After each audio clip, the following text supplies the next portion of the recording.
NBA season starts tonight, and that's where we begin. After falling just short last season, the Warriors added a major piece in former MVP Kevin Durant and are heavy favorites to win the title in 3 seasons. What will it take to knock off the Warriors, Stephen A? Well, I think, first of all, what it's going to take is another Herculean effort by LeBron James, which we can predict. Kyrie Irving balling the way that he did throughout the NBA Finals, averaging better than 25 a game. It's going to take that. There needs to be a sighting of Kevin Love. We know that he can play, okay? The kid, the guy was a walking double-double before he ever arrived in Cleveland, but averaging just 7 points in the finals, essentially getting benched at times in favor of Channing Frye and others. That's something that can't happen. To me, it's going to either take Kevin Love really elevating his level of play, or dare I say GM David Griffin pulling off a heist and getting somebody the quality of a Carmelo Anthony to join Kyrie and LeBron James, somebody of that magnitude. It doesn't necessarily have to be him, but you're going to have to get somebody like him, somebody the caliber of a Paul George, somebody before that trading deadline expires, because that big three, coupled with Draymond Green in Golden State, is going to be lethal. I think that Cleveland's got a shot.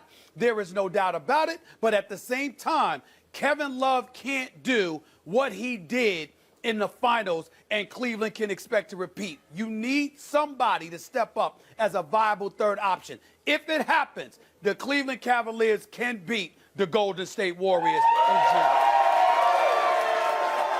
So close, Stephen A. As usual, you bring up a lot of valid points, and yet you fail to put them together properly.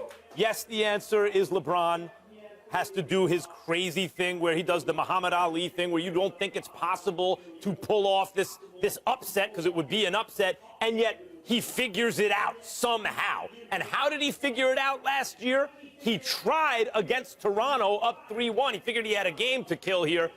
Let me see if I can get Kevin Love going. Let me feed him. Let me do everything I can to bring him along, because let's not forget, when they traded Wiggins, the #1 pick in the draft, for Kevin Love, because LeBron James basically said, why don't you trade Wiggins for Kevin Love and I'll go play in Cleveland? When they did that, they thought they were acquiring, starting with LeBron, thought that the Cavs were getting a superstar. Not a guy who Channing Frye can approximate, as you said, or who Tristan Thompson looks better than at times, or the team operates more effectively with at times. No, a superstar. You mentioned Carmelo Anthony. When Kevin Love was in Minnesota, he was perceived that way by many. As a top 10, certainly, but even as a top 5 player by some, as a superstar, as a franchise player, he has been far from that. LeBron James has to figure out a way to get him back to that level, even if he was overrated at the time. Get him back to playing as good as he possibly can, because J.R. Smith, he's become a perimeter defender, the best on the team, actually, in the regular season. Needs to keep hitting those threes, needs to keep doing that. All the other little parts of the team need to keep doing what they're doing or improve to have a shot against this Warriors team in the finals. We all know that's going to the finals is going to be. But Kevin Love is a star, or the Cavs are not going to repeat, period. Well, I'll tell you this, and this is the part that you can't ignore about Kevin Love. Numbers-wise, he wasn't that impressive. But during the NBA Finals, as the finals waned, when everybody was getting on him, all of a sudden he was defending better, he was rebounding better, he was banging. And when you think about the Golden State Warriors, let's take one thing into account. Yes, they can score all over the place because they're elite perimeter shooters. The flip side is an Andrew Bogut is gone, a Harrison Barnes is gone. So those are two of your primary defenders that are gone. There's a 7'1" banger who's gone, and you've replaced him, what was it, with Zsa Pachulia? First of all, there's something wrong with that picture. If there's something that should be wrong, my center shouldn't be named Zsa. When I think about Zsa, I think about Gabor. I don't think about Pachulia, okay? So here's the deal. I'm looking at it from the standpoint that one can make the argument that Golden State potentially has gotten a bit softer defensively. If indeed that is the case, because we know that Kevin Durant can defend a little bit. We know that Klay Thompson can really, really defend. We saw that Steph Curry had a little bit of trouble defending Kyrie Irving. We did see that, okay? So when we look at it from that perspective, let's be clear about something. Kevin Love has to play better. He has to up his game, but it's not like he has to be a star in order to produce. He just has to play with veracity. He has to make sure to punish dudes. You got to remember, him in combination with a guy like LeBron has to attack to the point where you're getting dudes in foul trouble and you're exploiting them on the defensive side of the floor. I'm talking about Golden State's defense. You've got to be able to do that. It can be done, but what can't happen is Kevin Love laying back and leaving totally the offense to Kyrie and LeBron. He's got to do more than that. There's no question. I disagree that the Warriors have a defensive issue. No team is perfect. They don't have the same kind of big presence in the paint in terms of defense that they had. But when you look at who's even going to be in that starting five and talk about 2, Klay Thompson, you talk about the 3, Kevin Durant, the 4 or 5, depending if they play 5 out or not, in Draymond Green, those guys are all good defensively. Kevin Durant has the ability to play absolutely elite defense. He doesn't always do it, but he can do it. And in fact, we saw that often throughout that Warriors series in the Western Conference Finals. One of the reasons the Warriors had problems was because of Kevin Durant's length and defensive ability. Hold on, you got to make up your mind, Max Kellerman. You can't sit there and waffle like blueberries or something. Here's the deal, okay? You have been on the record saying repeatedly that the potential kryptonite to Kevin Durant is LeBron James. Yep. Well, last time I checked, LeBron James plays for the Cavs. And that's the team that we're anticipating he will meet in the NBA Finals. What do you think? Steve Kerr and them are going to say, Kevin Durant. Well, you go ahead and stick Kyrie Irving. We're going to leave Klay or Steph on LeBron. It ain't going to work that way. Yeah, at some point in time, Kevin Durant's going to have to deal with this brother. He ain't going to be able to hide. Yeah, and while Kevin Durant's dealing with him, you know who's going to be getting wide open shots? Klay Thompson or Steph Curry or Draymond Green or someone they bring off the bench. I mean, there are too many. They are too deep right now. And if you think of the reason, we'll talk about this later in the show, but if you think of the reason that Golden State lost, you really want to get into X's and O's. Harrison Barnes couldn't hit a thing. Now, instead of Harrison Barnes, it's Kevin Durant taking those shots. It's trouble. It's problems. Well, we know that Golden State's the favorite. The question is what can be done to derail them. And I'm telling you what it is. Kevin Love has to elevate his game, or David Griffin has to make a move before the trading deadline. Outside of that, Golden State is believed to be a team that can be exploited defensively. Not to mention the fact that, again, you've got a lot of basketballs. I think they'll figure it out. I think they'll be explosive offensively. They'll run roughshod over most of the league during the regular season.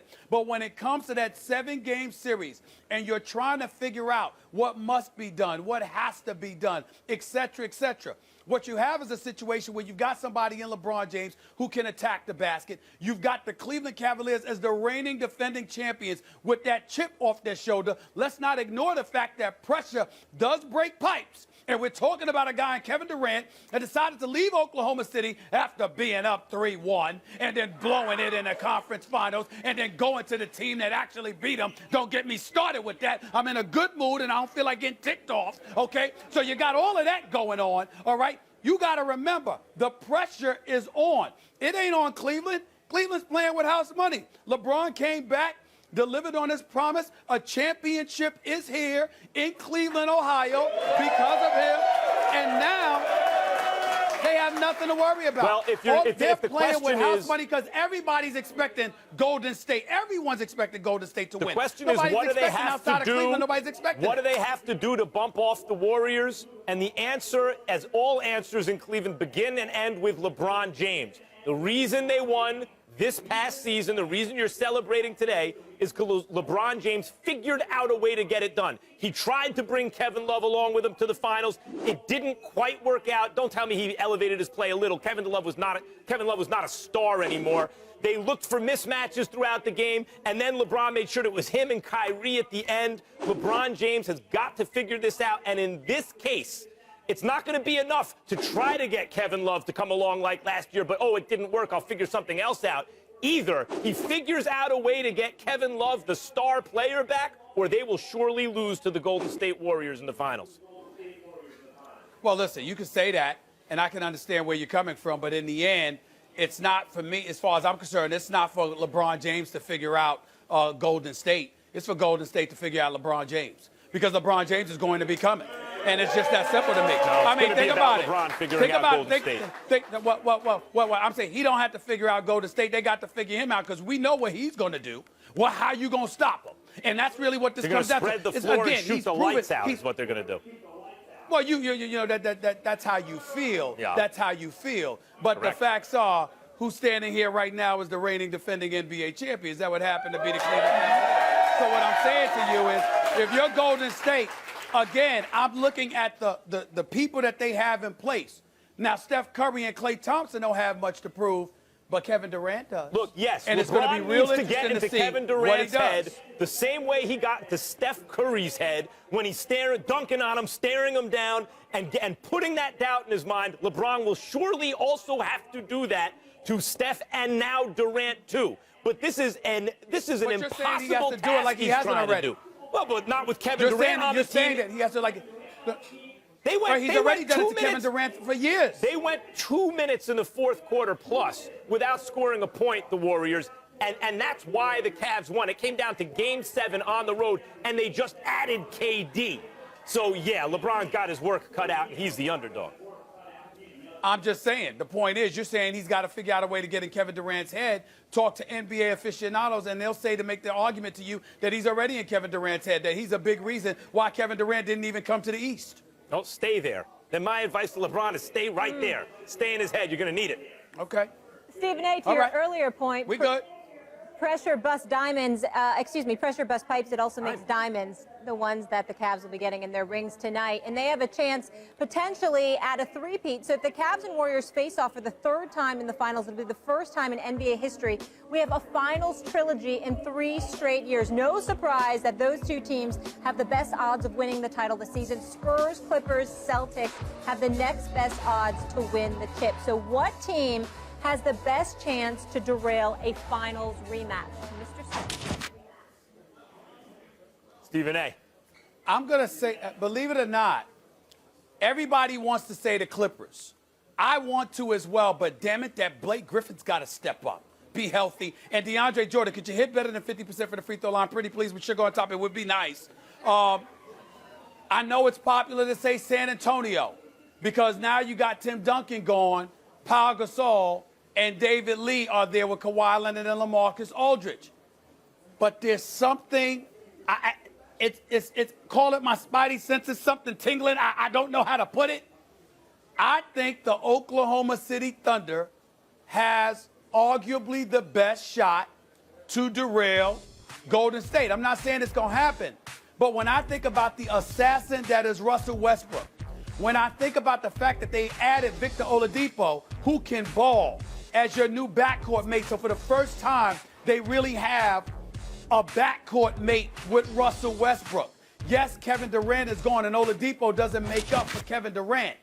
But Steven Adams with Enes Kanter and those crew, I don't like the fact that they lost Dion Waiters, but I'm looking at Oklahoma City and the fact that it is clearly Russell Westbrook's team, and he doesn't have to defer in any way, psychologically, literally, or otherwise, to Kevin Durant, and how bad he's going to want to go at them. And I'm saying to myself, in terms of the best shot, I could see the Clippers, something happening to the Clippers to derail them, even though I would love that matchup between the Clippers and Golden State because they hate each other. And plus, I'd rather be in L.A. than Oklahoma City. I ain't gonna lie to you. The bottom line is, I got to look at Oklahoma City with Russell Westbrook and say that they may have the best shot of anybody out west of knocking off Golden State and derailing this trilogy. Man, did you overthink this one? You got the right answer, and then you kept adding and subtracting until you got the wrong answer. The Oklahoma City Thunder have no shot. Oladipo takes some pressure off Westbrook in the backcourt in a sense, but who's going to shoot the ball? They got no shot. No one has a shot against the Warriors. The best, and clearly in the East, that's a given. Barring catastrophic injury in Golden State, that's a whole other story. But barring catastrophic injury to like Durant or Steph Curry, knock wood, that doesn't happen. The answer is the Clippers, but not as currently constructed. They would need to make a deadline deal for a 3-and-D player who can actually play. a Luol Deng type. I don't even know, they don't have the assets on the books, but they have some salaries that would match up. They'd have to do future draft picks or something. But if the Clippers could get a competent 3-and-D player and everyone stays healthy, they have the best shot to derail a rubber match. No one else does. The Spurs would have to move Aldridge for a piece that fits better. Then they'd have to develop chemistry over the course of the year. That's too big a thing to move in your team. It changes the dynamic too much. And while Pau Gasol at this point is an offensive upgrade over what Tim Duncan was last year, defensively he's a massive downgrade, even over a slowed-up Tim Duncan. I don't like the Spurs. I think the Clippers got the only puncher's chance, and then only if they get a real 3-and-D guy before the deadline to play the 3, because the 1, 2, and 4, 5 are all right. This is what annoys me about you, because you'll say all of that, right, and then you'll knock me for saying that Kevin Durant has ruined my regular season, because during the regular season there's no suspense. So here you are talking about, oh, it's good to watch and you never know and blah, but then you sit there and you articulate all of this other stuff. This is my point.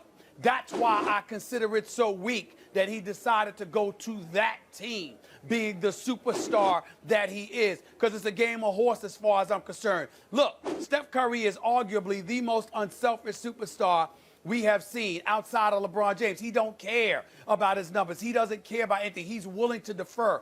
It's not a big issue to him. Klay Thompson ain't going to defer. He's going to get his shots. He's not going to change his game. But Steph Curry doesn't care if Kevin Durant sits up there and does what he does. If Kevin Durant is dropping 60, they're going to help him do it. They're going to try to make Kevin Durant have a season for the ages. It's going to be interesting to find out, but at the end, it all comes down to this.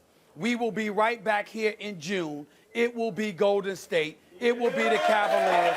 It will be the trilogy. It's just that simple. Yup, in maybe the greatest rubber match in the history of the NBA. I mean, it could be argued with what's at stake and the level of the teams and how they dwarf the competition in each conference. I do have a wish. First finals when Cleveland lost to this team, Kyrie Irving was hurt, all right? And pretty much Kevin Love. LeBron James was a one-man army, and he had no help. Last year, Steph Curry wasn't 100%. Draymond Green got suspended in Game 5. Andrew Bogut was hurt for Game 6 and 7. Iguodala was as well. I'm just hoping that both teams stay healthy so nobody has any excuses, that's on the any Warriors. rationale By whatsoever. the way, you talk about the Warriors. That's on the Warriors. Don't play Steph Curry in overtimes of meaningless regular season games down the stretch if you want to limit the risk of injury, as they did last year. Draymond Green, don't do things when you've been warned and people are watching you that might get you disqualified. That's very different than what happened to Kyrie. Anyone can get hurt, but the Warriors, those were largely, I think, self-inflicted wounds going into the finals and in the finals last year. And even if you want to say that, well, it's not necessarily playing Steph those overtimes that led to the injury, it certainly didn't lower the risk of injury. I don't buy the excuse for Golden State. I do buy the Kyrie and Kevin Love excuses for the Cavs the season before. Because when Matthew Dellavedova is your second-best player, you ain't going to win. It's not an excuse. It's not an excuse. It's a reality. Regardless of how self-inflicted it was, it factored into the outcome. All I'm saying is that in the end, I want both teams fully loaded, fully healthy, where there's no excuses, no rationale whatsoever. It just is what it is. The two best teams going up against each other. Again, we'll be back here in Cleveland in June. All right, you heard from the guys. We want to hear from you at home. Go on Twitter now. Vote for the team you think has the best chance to derail a third straight meeting of the Cavs and Warriors in the final. Spurs, Clippers, Celtics, or other. And coming up next, it's Tebow time. We are looking forward to that. There he is. When we come back, Tim Tebow joins the program, the People's Champ. Don't go anywhere. This is First Take. Stay here.